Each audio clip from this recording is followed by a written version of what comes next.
Every interrogation varies according to the uniqueness of the case. Here is what happens when a stupid woman thinks she can manipulate the police. How long can a person keep a lie? What is the truth? Let me take you back to 2007, Georgia. A happy family with 2 kids and parents. Teresa Conla, her husband Jim, and their 2 boys, Allison and Caleb. Jim was a private chiropractor in practice.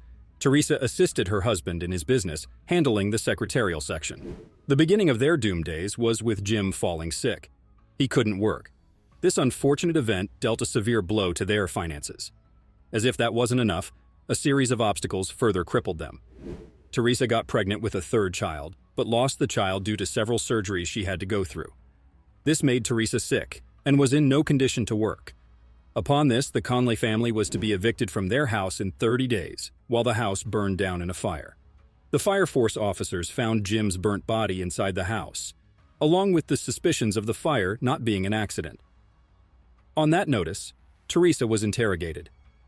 Let's have a look at the interrogation clips. Well, Miss Conley, I don't know if you remember me. I'm Detective Holcomb. Obviously, I do. you remember Detective Keener. Just wanted to talk to you once again about the events of last week dealing with this fire. Okay. The fire chief reported that the fire started at 9:15 that morning, and Teresa says she left the house around 8:30.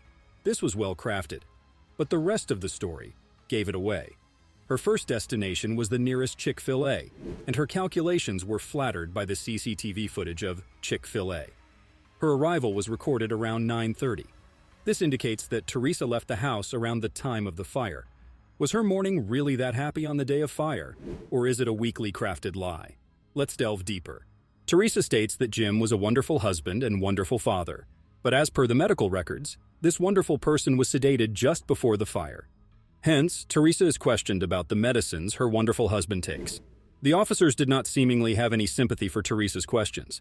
Although Teresa was trying to make the interrogation a therapy session, the investigators stuck to their questions. The investigators knew that Jim had a life insurance of $500,000.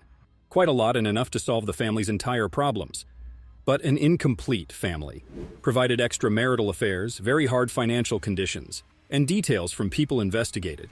Jim and Teresa did not have a pleasant 14 years of marriage. Why is Teresa sugarcoating her life?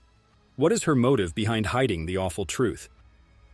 Finally, the storyline has started to slip. The wonderful man whom Teresa loves to death would beat her up and their son to death.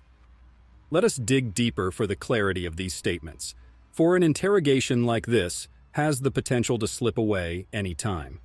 However you plan, some slips of words can be the biggest loopholes in a case. As soon as the investigator inquires about an accelerant, Teresa mentions Jim's painting skills, and the fire was accelerated by paint remover. Interestingly, Teresa has been digging her own hole. It is very clear that Teresa is involved in his death. She would have at least known what he was up to. The argument of whether he had coffee that morning or not is not proven yet. Well, Teresa's unstable statements have clearly proven the authenticity of her words. Now, what would be the result of the polygraph? Another major plot twist to the story. Should we believe Teresa or not? Did Jim sacrifice his life to save Teresa and the kids from being evicted from the house? Freudian slips have been happening throughout the interrogation. Teresa has been confusing the truth with the lie she has been crafting, and in extreme stress, this often happens. At this point, we have no idea whom to believe. The detectives claim that Jim did not want to die, and that he had tried to stomp his feet in order to stop the fire before giving up his life. Teresa's incorporation forced the investigators to interrogate the children, and both the children testified that after putting the children in the car, Teresa had gone back to the house for a couple of minutes. With that testimony, Teresa was charged with life imprisonment for 35 years. Let's figure out this is why a lot of people don't take life insurance anymore.